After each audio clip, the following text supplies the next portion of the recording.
Ito ang Clark Air Base Hospital dito sa Angeles City, Pampanga. Isa sa pinaka-nakakatakot na haunted place sa buong Pilipinas. Matagal ko nang gustong puntahan ng lugar na ito, kaya naman sa wakas ay napuntahan ko na rin. Subalit nakakalungkot lang dahil hindi ko magawang mapasok. Kasi kasalukuyang sumasailalim ito sa pagpapaayos upang gawing Clark Branch ng National Museum ng Pilipinas.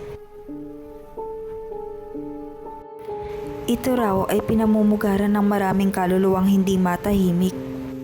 Marami rin mga kilalang personalidad ang nakapunta na sa lugar na ito. At ang sino mang pumasok rito ay nakakaranas di umano ng kakaiba. Daan-daang istorya na ang nakapagsabi na maraming nagpapakita ng mga violent spirit at mga misteryosong anino sa mga gilid-gilid. Pinamahayan ito ng mga espiritu dahil noong World War II ay nagsilbi itong tirahan ng mga sugatan at namamatay na Amerikanong sundalo. Kaya simula nun, marami ng mga kaluluwa ang hindi matahimik at hindi matanggap ang kanilang pagkamatay. Sinimulan itong itayo noong 1961 at natapos ng taong 1964.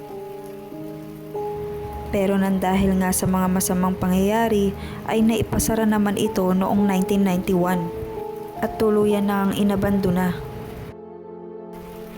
Sa dami ng napagdaanan ng lugar na ito at sa dami ng panahong lumipas, ay sa wakas nabigyan na rin ng pansin na ayusin at ibalik ito sa dating ayos.